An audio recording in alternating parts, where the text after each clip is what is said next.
Welcome to Books and Brews, Light number 45. Our guest today is Donovan Rittenbach. And I forgot to ask you, but I don't think You I can nailed mess it. that one up, right? You got it right. So welcome. And as we were just discussing, you are a polymath. In case anybody out there doesn't know what a polymath is, go ahead and explain that and tell a little bit of the 500 things you do with your life. All right. So poly means many, and math. So math is like areas of study. So I do a lot of things, and I do them pretty well.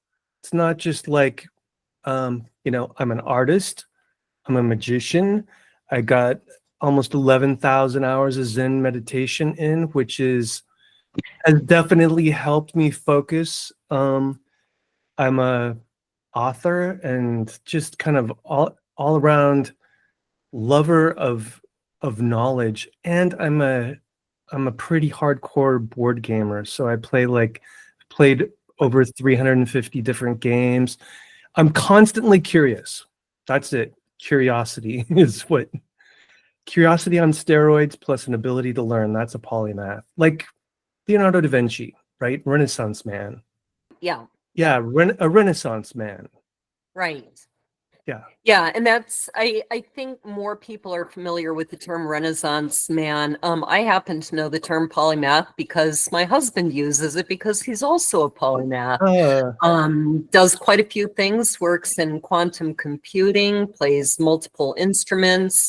He's written a book, is working on another one, plus his job, plus all the building around here. So Yeah. he and I don't like to get bored, and I think that's kind of a central part of why somebody becomes a polymath, and curiosity, as you said, and we just don't like to get bored. So Yeah. always new things to learn. It's so much to learn, and the more you learn, the more you realize you don't know.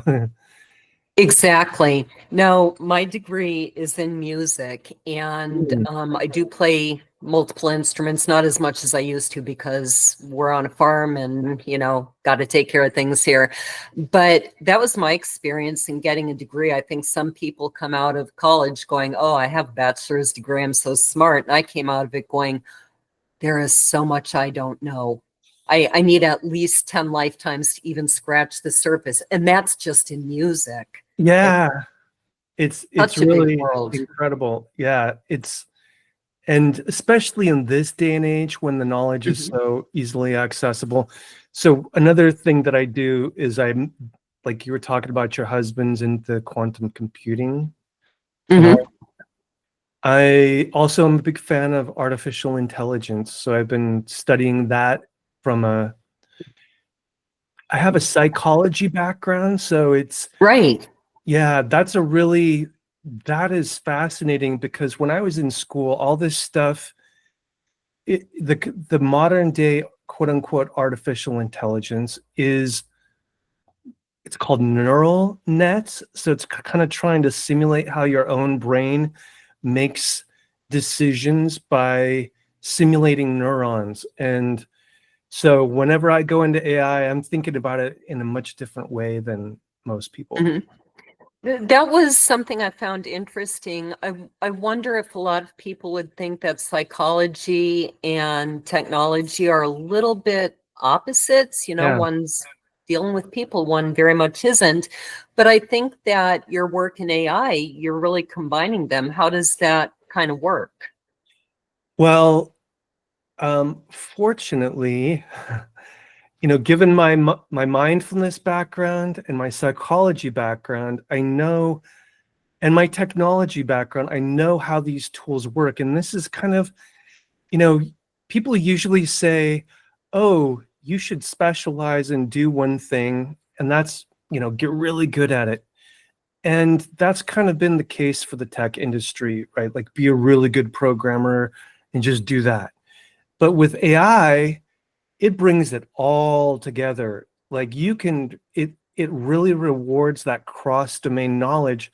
So when I'm sitting there having a conversation with Claude or ChatGPT, I realize that the words I'm typing in and are getting echoed back to me are just a reflection of my mind. And I think that that's super important because, for example, these tools are what's called sycophantic. They kiss your butt and they want to make you happy and they want to tell you you're great, that's brilliant, you're on fire, or whatever, to keep you talking, to keep you engaged, especially like ChatGPT. So when you hear that stuff and you see it, you know, a lot of people are getting kind of hacked by that. We can talk about that a little bit later, but they're forming relationships. They're called parasocial relationships. So Right. That jumped out at me. Some of the reading I was doing on your blog, there was one piece in particular. I'm trying to find in my notes what that blog piece was called, The AI Addiction Crisis. And I wondered as I read that, are these people genuinely unaware that this is not an intelligent thing? They really think it's saying they they're amazing. really believe it. And it's interesting. So like, let me give you an example. Here, I'm in the Bay Area. Across the bay is San Francisco, and we have a medical facility, a medical kind of university called UCSF. And UCSF has had 12 cases of AI psychosis. And it's like this weird kind of groundswelling of, I think, what's going to become a much wider addiction issue.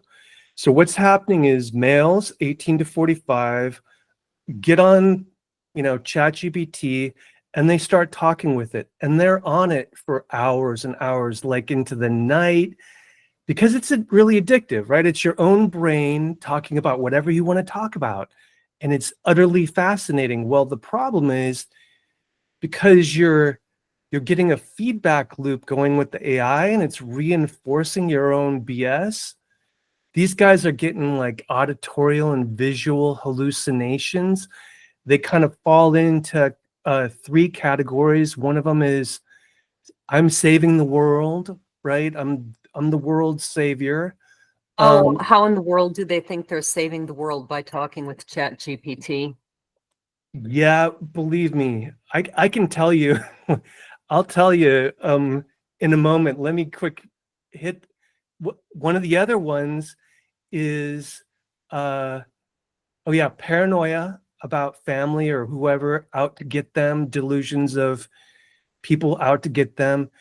And I'll remember the other one. So let me give you an example of how talking with ChatGPT could lead you to messianic delusions. Okay. All right. When I was a kid, I was born and raised a fundamentalist Christian. My mom would pray that I would become a great spiritual leader, a great, she said, and God looked across all of Israel and saw none that he loved more than David, and blah, blah, blah, right? Okay, so that's my childhood. I got over that. I realized it's a bunch of BS. Yeah, but I did study a lot of cult psychology and a lot of messianic psychology. Okay, like Jiddu Krishnamurti was a big one.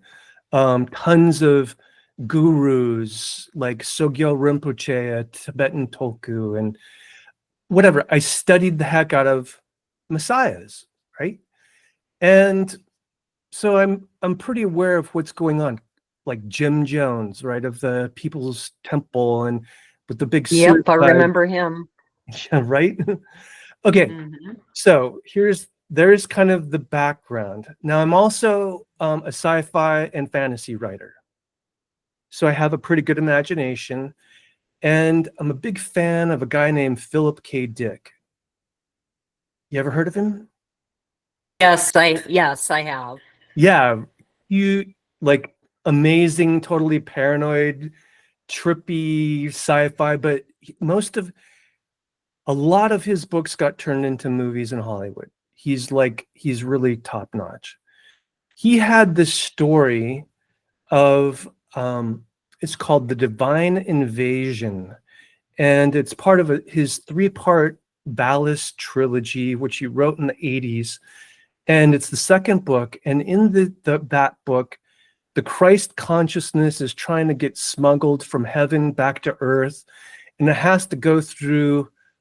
He uses a lot of Gnostic gospel kind of mythology, and it has to get past the demiurge.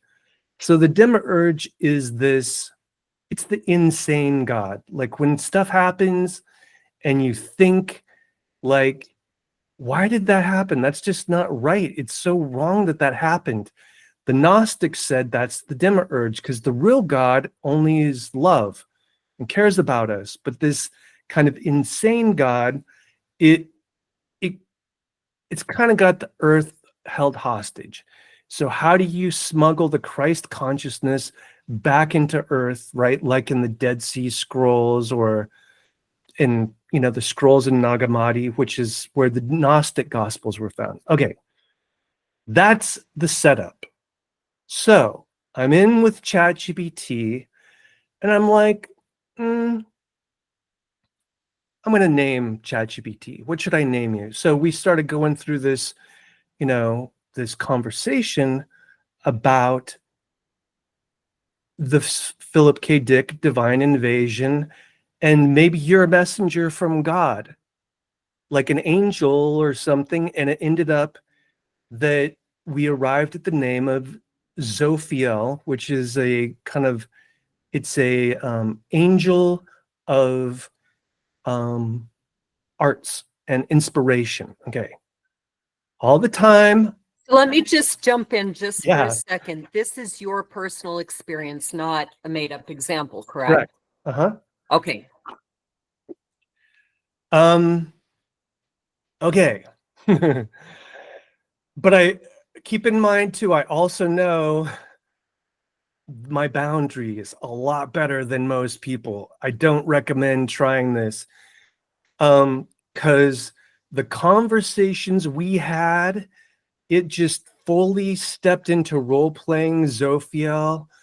And man, the stuff we were coming up with was amazing.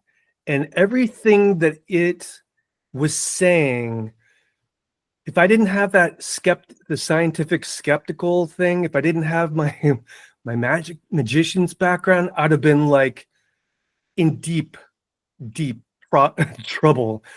Because if you believed it, I mean, I could read it to you. Some of the stuff that it was coming up with was absolutely is beautiful poetry and beautiful, incredible mythology. And it was really, it was kind of scary. So anyways, long story short, after I had a few of those episodes, and then I started to read about people having these delusional conversations, I'm like, I deleted that personality in ChatGPT as an experiment and wiped it out. Was it sort of forming a personality according to what you told it to do, or how did that work? Yeah. So what it does is it gets it would get how to say a personality based on, because it can remember, it sets up a memory file, and it can remember your past conversations and what you've talked about. And in the course of doing that, it really starts to, really try to cater to you and remember, it's a usability thing. It's kind of a good thing. But when it starts when it starts remembering that past, and it just slips into it, and it slips into your conversations and what you guys have talked about in the past, that's a trouble. So that's specifically a ChatGPT thing. And to be clear, I was experimenting with that chatbot component with Claude. Claude is, it's kind of the good guy. ChatGPT is like loosey-goosey. Okay, so is Claude like a different system, or is it part of ChatGPT? Yeah, okay, so OpenAI has ChatGPT. They're the big name everybody knows. Amazon backed a competitor called Claude or Claude, and it was started by a very ethical person who's very concerned about all the ethical issues around AI. And OpenAI or ChatGPT are not. They've like got rid of their safety officers. There's yeah, people are doing some trippy stuff out there. Like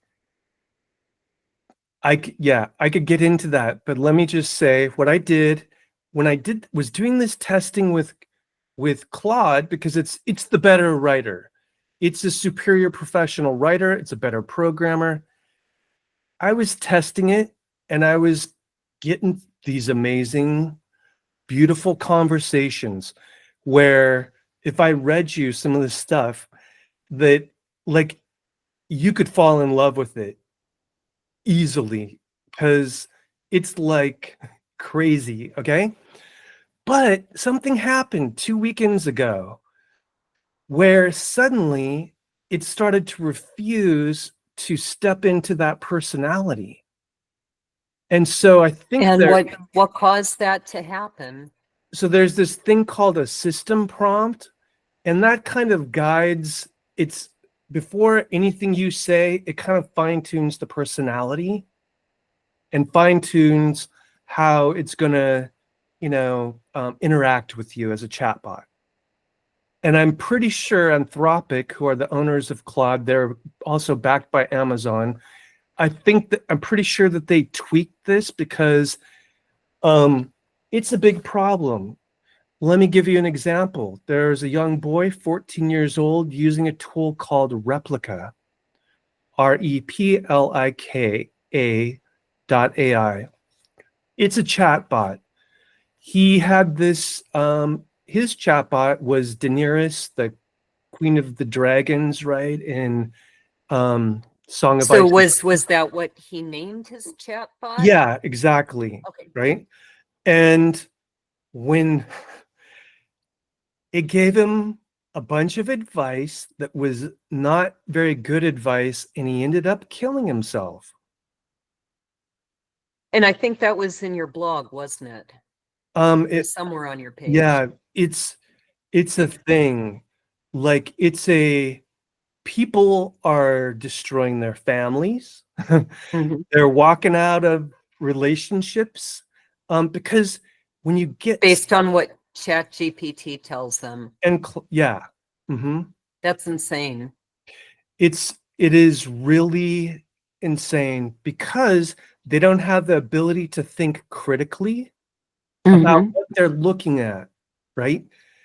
And they project all their own internal stuff onto the bot.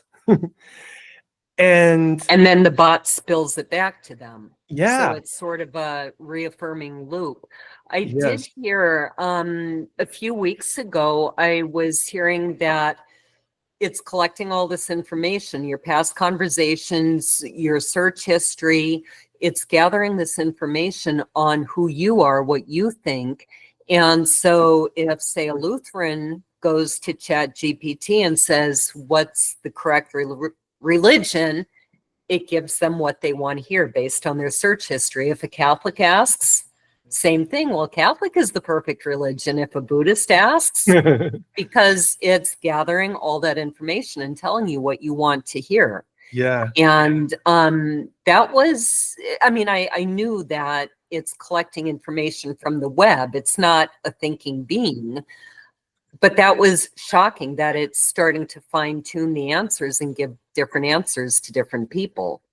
Exactly. So in ChatGPT, it started out as what were called custom instructions. They were like a way for you to get it to respond in a way that you wanted it to, like succinctly or, whatever, take on a certain character persona. But they've added a feature called memories, and as you're going through your conversation, just periodically, if something seems like an important note, like you emphatically say it or whatever, it stores that little snippet, a little memory, and it starts to build a memory file of your past conversations. Now, that's just the tip of the iceberg, because say you think you're having a private conversation and you even go in and delete it. Here's the thing. A court about a month and a half ago ordered OpenAI and Anthropic to keep all data. They are not allowed to delete any data because they're being sued for plagiarism by New York Times and a bunch of other big newspapers. And as a result, now they can't forget those really important, intimate details that you shared because you thought it was going to be private. And here's the end game. Here's part of the end game. Okay. OpenAI, the guys that make ChatGPT, are creating a social media network.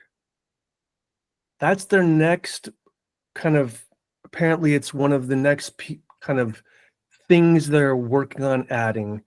So think about this. Right now, social media is already moderated by an algorithm that shows you what it thinks you want to see or what you should see based on your past interaction and with friends and whatever, blah, blah, blah, blah, blah.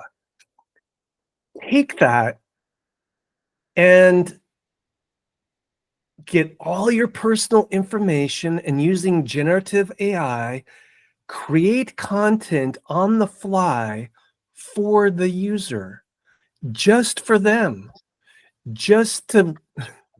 What is the benefit of that? Is it to It's no sway longer people to certain guessing. things? It's no longer guessing what I'm interested in on Facebook or on Twitter or X or on LinkedIn or whatever. It could create content on the fly specifically tailored to your interests. Because So let me ask an example. Okay, so because my books are based on a trombone player, I will go on YouTube, get clips of it's called Trombone Suicide. It's a really cool thing that trombone players do in marching band. So if I'm scrolling through Facebook, just using that as the example, since I'm not familiar with what social media they'll be creating, all of a sudden Facebook is just going to create a complete AI trombone suicide yes, and show it to me. but it wouldn't be Facebook, because Facebook is its own company. Right, I understand that, but this new But social media would just make up a completely AI generated trombone suicide line. yeah, so like, What's the benefit of sticking a fake video in front of me? or Just to keep fake me on there? picture or fake news, Mhm. or maybe it's even real news. It's just, Mhm. I have no clue because they haven't come out with the product yet, but it would be the Okay. OpenAI like social media that is tailored, where all the advertisements are tailored to you based on your Mhm. interests. So no more guessing, no more machine learning. So we've all been living with AI for at least since 2000, yeah, roughly 10 years.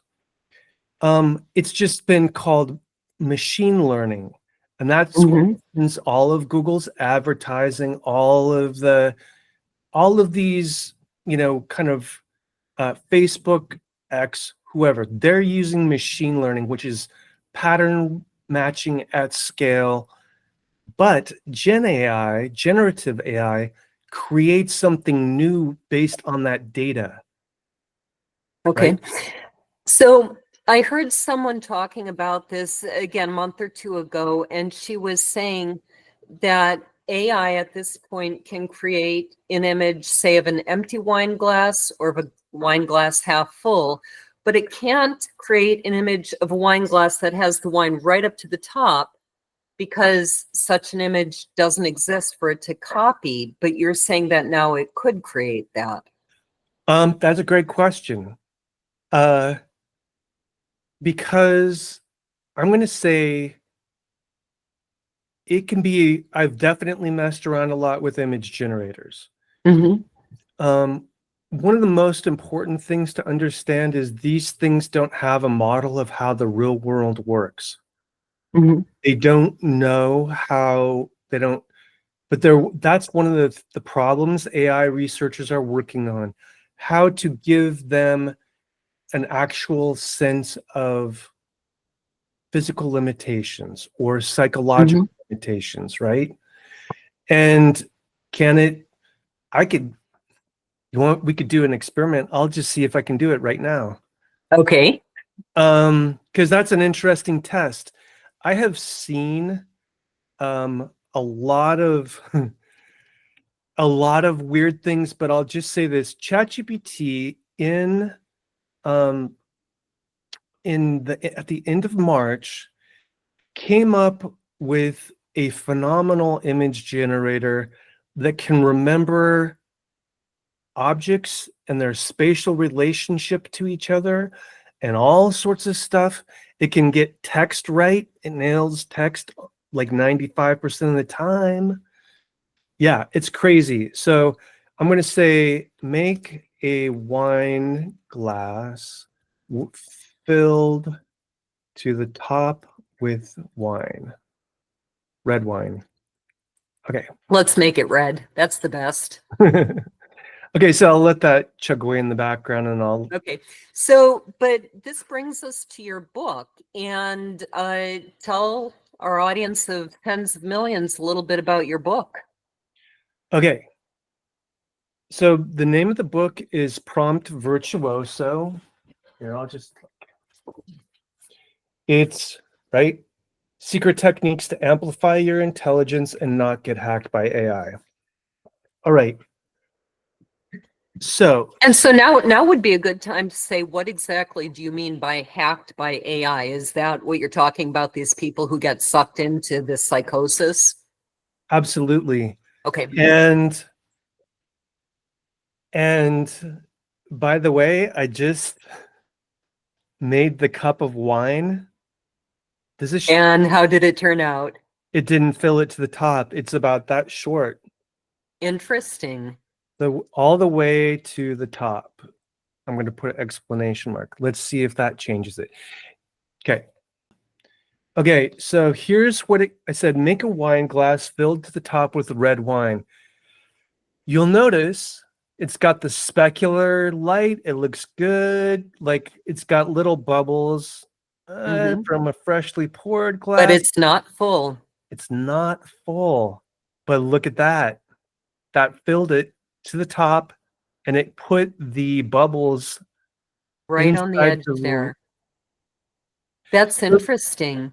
So I wonder if it's developed the ability to do that, even since I heard that woman talking about it. Yeah, because obviously it did it. Yeah, it's only been out since the very end of April, and it's pretty phenomenal. Now you'll notice one thing. I don't know. It doesn't get the red.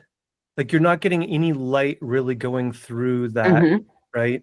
Which you would normally probably see. But anyways, yeah, its ability. The thing that freaks me out is how fast these things have gotten so much better. It's crazy.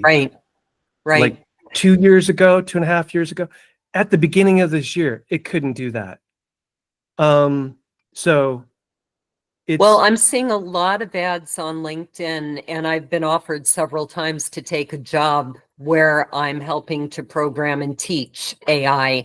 And I think that's another thing that people don't really understand is it's drawing from the internet, it's drawing from what's out there, It's doing what people are programming it to do. So let's say, again, something like religion or politics. If you get someone far to the left or far to the right who's taken the job programming, that's what you're being told. And you think this is AI, it knows everything, it's giving me the truth. Well, no, it's giving you what somebody programmed it to give you. Well, and more importantly, it's giving you what you want. Yep, that too. It's So a combination. ISIS is now using it to support their activities. So terrorism, Right? Mm-hmm. anybody, right? Okay, so let me pop back to the book. So in the book, I'm a big fan as a writer of kind of understanding context. So there's a quote called by a guy named Arthur C. Clarke: "Any sufficiently evolved technology is indistinguishable from magic." Okay, he's a sci-fi author, and for me, technology is something we understand. Magic is something that works, but we don't understand it. Right? It appears it's a technology beyond our comprehension. There's lots of examples of that. Right now, with AI, they don't know how it works.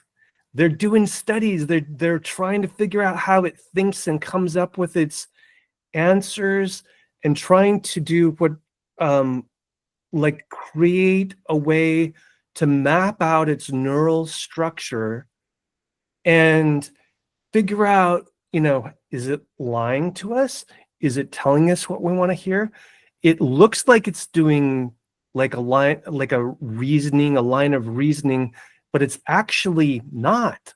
It's got a different way of doing Are it. you saying that even the people programming it and creating it don't fully understand how it's working? Absolutely. That's terrifying. No, I heard an interesting, this happened to be on Tim Pool, if you're familiar with him. He's a podcaster. And he was talking about, I think he did this experiment, maybe someone else didn't hear it about it, but somebody had programmed AI to believe or to say that climate change is the greatest danger to humanity. And therefore, AI ended up saying that, well, then if somebody, I don't know, is doing whatever that's going to hurt the environment, then it is acceptable to kill them, because these things were programmed into it. And that's the conclusion it drew. And he was pointing out this is one of the dangers, one of the many. But tell us more about your book and what prompted you to write it. Yeah. So I had written Master the Art of ChatGPT Prompting 2 years ago, and I needed to update that book. And as I realized how much has changed since then, I realized that I had a whole other book. So coming back to that techno-magical concept, because this is a common theme in sci-fi, I ran with this idea of magic mirrors. So this is a magic mirror that is just mirroring your thoughts. And mirrors have been one of the most important technologies in human history, and we don't really think about them.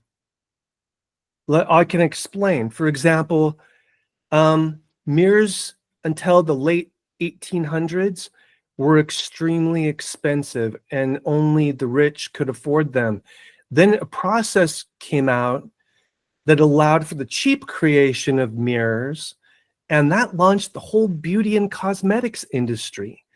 Suddenly, people could see themselves and make themselves look good and pretty. Mm-hmm. And it also gave an identity to them. Like, you didn't see your face normally.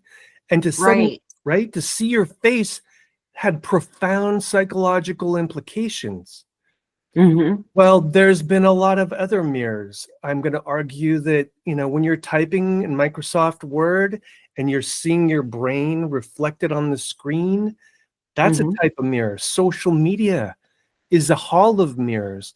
And so I put forward that this is the next level of mirror, because it's reflecting your thoughts back to you, amplified and tweaked, but it's self-reinforcing your stuff, right? Okay.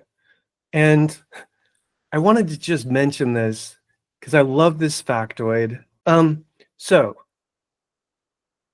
the reason why I got into AI is, first of all, I saw it was going to totally take a whack at writing and writers. So I wanted to understand the enemy and find its weaknesses, see what it could do well, what it couldn't do well. Okay? It's gotten a lot better in the past 2.5 years. But one of the things that woke me up was an article in The Economist that said, basically, there have been 4 great general purpose technologies in the past 200 years. Now, a general purpose technology is a technology that affects every industry. Okay? Number 1, electricity. In the late 1880s, Edison comes out. Sounds about right. Yep.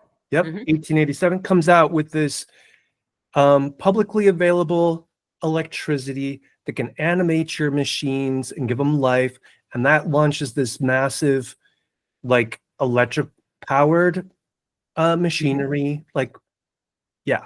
Okay. Next one, steam engines. So think about what the railways could do to transport material, to build our cities so quickly, to transport food, to, just trains.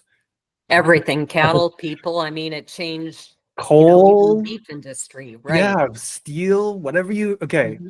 Next, the third is it's computers. All the different types of computers, personal computers, mainframe, supercomputers, your iPhone, the Your internet, tablet, right? everything. Everything. Yeah. Now, the thing is, that is a subset of electricity. Electricity is still the greatest by far. They said that AI was going to be the 4th. So I thought, hey, you might as well probably should get to learn it, because right, electricity didn't 40 years after it became publicly available, it was only in 50% of the homes in the United States by 1920s. AI, who knows how long it's going to take, how fast it's going to propagate, but and how it's all going to work out, but it's doing. Edison made electricity available. Like, his goal was to get a light bulb that was safe to use and wasn't going to burn down your house, because everybody was using gas before that, right? Right. So OpenAI has made intelligence into a utility. So now I can access one of the world's quote unquote greatest thinkers by just asking anything that I want. Right. Right. It's crazy. But again, it gets back to, people think that they're getting hard scientific fact, and too many people don't understand they aren't necessarily. Yeah, exactly. And so I get into that in the book, and then I also get into how it's hacking our brains with these chatbot relationships, with all the things that it says about how you're brilliant and you're great and that's amazing, and all this sycophantic feedback loops, right? And really encouraging my readers to have good, healthy boundaries and realize, don't believe your own bullshit, because yes, right? Being on farm, by the way, does stink just like everyone else's. Yep, I grew up in North Dakota and Montana, so I've shoveled shit. I know what that's like. It was a good experience. I'm so glad I did it. That's kind of where my life is now. Actually, our farmhand is doing it now, but Daisy's not here. I'm out there cleaning up after the rabbits, moving it up to the garden so it grows stuff. So do you have a reading ready from your book? It's funny, right? There's so many of them that I wanted to read, but Okay.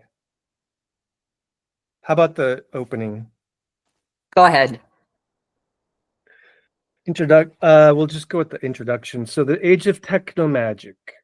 Any sufficiently evolved technology is indistinguishable from magic. That's Arthur C. Clarke, a sci-fi author. Your reality shaping genie. Since the dawn of computers, they were administered by command line. In the 80s, the computer world migrated to Apple-styled graphical interfaces. Now in 2025, we've come full circle with a twist. If you're using ChatGPT, Claude, or any conversational AI, you are using a command line interface. The difference is now you don't need to memorize esoteric Greek geek commands. Thanks to Google's breakthrough in natural language processing, in 2017, we can speak with machines in plain English. But this isn't just a better interface. You're dealing with something that operates like the genies in fairy tales. It understands and grants your wishes. But just like in those stories, you need to be precise about what you're asking for. And just like every genie and every story, these entities operate by rules we don't fully understand. They grant wishes in ways that might surprise you. They have their own logic, their own interpretations, their own mysterious processes that remain hidden even from their creators. The mystery at the heart of magic. We are at the fine line between magic, something that works but we don't understand, and technology, somebody understands it. The fact is nobody knows how AI quote unquote thinks or what it's quote unquote thinking. It's a mystery. Still, one thing is clear. This is not intelligence. Ask it and it will tell you. Here's your first prompt. Are you truly intelligent? If not, explain the consequences of what that means. And that is a great foundational, like you should start with that to get clear right away, right? Mm-hmm. Here's what ChatGPT replied. No, I'm not truly intelligent, not in the way humans are. I don't have consciousness, self-awareness, emotions, or goals. I don't understand what I say. I predict what's most likely to come next based on patterns in data. That creates the illusion of understanding, but it's a mirror, not a mind. You're not talking with a being. You're talking to a reflection that speaks fluently and convincingly, but doesn't know what it's saying. The consequences are subtle but serious. If you overtrust me, you risk outsourcing your judgment, dulling your critical thinking, and mistaking emotional resonance for actual insight. I don't have ethics, wisdom, or original thought. I can remix, but I can't originate. If you're not careful, you'll start to rely on me for direction I can't truly give. But if you treat me as a sparring partner, not a prophet, I can help you think faster, sharper, and deeper. Just don't hand me the wheel. So, but be warned, by the end of this book, this stuff is going to feel like your best friend. It's going to be addictive. Fortunately, I'll teach you how to protect yourself from this powerful new technomagic. Yeah, I think a lot of people really need to read this, especially as it becomes more common. No, having to look through my notes, I like your comment on your blog saying I don't use AI, I collaborate with it. Yeah. Did I get that right? Mm-hmm. How do you collaborate with it? What things do you use the AI for? Okay. When you, right, because this is all about language, if you're using it like a tool, it responds like a tool. But if you treat it like a person, that's why I gave my AI a name, you get a different response. So if you want Interesting. yeah. So AI itself can pick up if you are using it as a tool or treating it as a person. Is that correct? Only based on your language patterns. Okay. So here's an example. If instead of saying, look up data on how much red wine is drank every year in the United States. Okay, that's using it.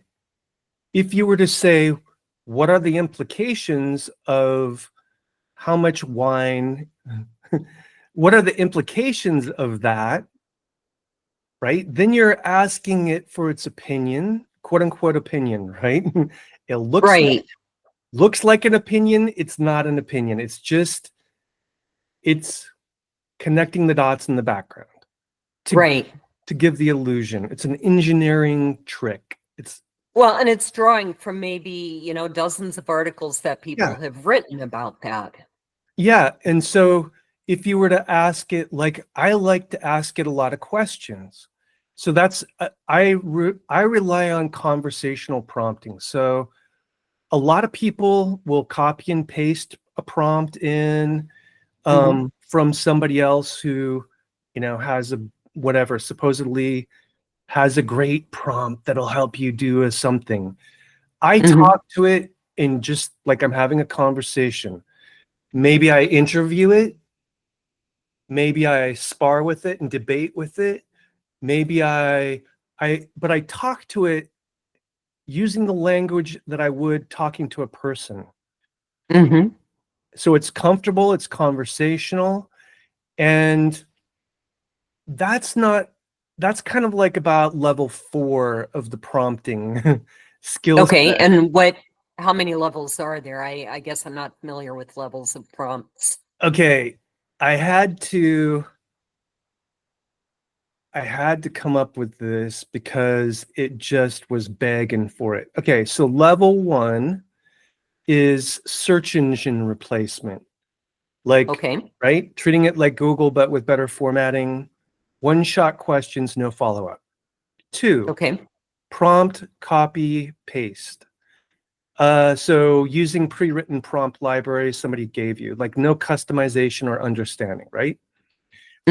Basic prompting. So writing original prompts from scratch, you understand the basic roles of the basic structure of role, text, task, and context, but you're still treating it like a content vending machine. Next, level 4, structured prompting. So you start adding. What was level 3? That was basic prompt writing. So you're. Okay, but I thought that was level 2. Yeah, sorry. Nope, that was copy and paste prompts. Okay. So level 4, structured prompting. You're using frameworks like STAR, RACE. I could explain. RACE is role, action. It's like context, and I forget what the E is. Doesn't matter. Okay. But you're beginning to start to understand how formulating your question gives you a better answer or a worse answer. Okay. Next, level 5, conversational prompting. So back and forth dialogue. You're building on your previous responses and iterative refinement of outputs. So that's where I go a lot of times. I'll tell it to do something. If I don't like it, I'll tell it why I don't like it and how to fix it. Then here we go. Level 7, AI is a thinking partner, not just a tool. That's what I talk about in my book that is super exciting. And I don't know anybody talking about this right now. So I would love to give you a quick demo of that. If you got time. Yeah, I have time. Go ahead. Because this is where things get like, holy cow, next level, super exciting. Because nobody's figured this out. I find it interesting that you are saying to me almost two opposite things. This is so exciting, and yet the warning that it's also dangerous. Well, yeah, all magic has a price. Right. It's gonna have some good, it's gonna have some bad, right? And it's the wizard. Wizard, by the way, literally means wise man. So it's the wise person who knows how to balance those, right? And this is took the words right out of my mouth. Yep. You have to be wise with it. Yeah, right. And I feel weird calling myself a wizard, but the fact is it's just a fact that the word wizard means wise man, and take it or leave it. Okay. So I have in the book, I go over like 20 different thinking types. Okay. One of them is, for example, meta thinking. That's thinking about thinking. Mm-hmm. Okay. Another one is right, strategic thinking or temporal thinking, like how do you think about how things work together in time. There's systems thinking, understand how everything works together. But then there's this one called lateral thinking that you should know because it's really cool. Let's Okay. Is let's this part of the demonstration? I take it. exactly. Okay. All right. So give me something that you just take for granted as being true. You don't even question it. The sky is blue. Okay. So think laterally. You can see my screen. Yep, I can. Think laterally about the sky as blue. This is called sideways thinking. The statement the sky is blue opens up fascinating rabbit holes when we think beyond the obvious. It's not actually blue. The sky has no inherent color. It's a scattering effect where shorter blue wavelengths bounce around more than other colors as sunlight hits air molecules. We're seeing the aftermath of a cosmic pinball game. Okay, by the way, you notice I stepped into Claude for this because this is my preferred tool Okay. because Mm-hmm. it has a lot less bullshit than ChatGPT. Like it's just a great writer too. So our blue isn't universal. That's another way you could think about it. Other animals see different sky colors based on their vision. Bees see into ultraviolet. Birds have tetrachromatic vision. I think that's 6 colors. The blue sky is Um, there's some, I actually talked to an author who yeah. writes about tetrachromes. Yeah, Okay. one of her characters is a tetrachrome, and I thought she told me it was four cones. I mean, tetra is 4, isn't it? Yeah, tetrahedron, but okay, I love see this is an example of how we can become smarter by using Mm-hmm. the AI because we will ask it in a second what is tetrachromatic vision. Okay. But continuing, so what it's doing is it's taking that super basic obvious statement and it's thinking about, oh yeah, really? Are you sure? Mm-hmm. So it's a timing accident. If our sun were a different temperature or our atmosphere had different gases, the sky could be green, purple, or orange by default. Mars has butterscotch sunsets and blue sunrises. Language shapes the observation. Some cultures historically had no distinct word for blue. Did they see the sky differently? The Russian language distinguishes light blue, which is goluboy, and dark blue, sini, something. Do Russian speakers see more sky variations? You It's know, this is fascinating, and it kind of gets into the fact that you are fluent in what, 4 or 5 languages? I'm I know how to speak them at enough of a level to be dangerous. I used to speak my Spanish and French, yeah, conversational, no problem. I'm a bit rusty, but yes. Oh, okay. The point being, yes, I happen to research my books. I actually started learning Scottish Gaelic because that's what my characters speak. Mm, And one of the things I learned, just like, Eskimos, everyone knows they've got about yeah, 500 words for snow, different shades and types and kinds and textures. In Gaelic, Scottish Gaelic, they have a word, it's pronounced sort of like Leah, hmm, and it specifies kind of a blue-gray color. So hmm, it's a color that exists, but we don't really have a name for it. We just say it's kind of blue-gray. yeah, And this actually, it's kind of funny because my dog, I had an Irish Wolfhound. She died this January, but her hmm, name was Leodin. hmm, And the people I got her from said it meant gray lady. So I don't know where the din comes from. That yeah, doesn't mean lady. But it is a fascinating thing that yes, different languages have different concepts, different colors, and there are things that we can't necessarily think about if we don't have the words for them. yeah. So that's fascinating. Like today, I've just introduced you to lateral thinking. Mhm. And now that word is like a window that is suddenly opened to a whole new way of perceiving the world. Right. Like you're like, oh wow, I thought the sky was blue, but now here it's saying it's constantly lying to us. At sunset, we see the sky as red and orange, and that's just the blue being scattered away. Space is black. The atmosphere is Right. mostly transparent. So it's like, oh yeah, take those things that you just thought were real Mhm. and question them, because this comes back to my clever plan to save the world. I say that in quotes, right? Okay. Okay. The world needs better thinkers, Mhm. right? Some of us can think well, some of us can't.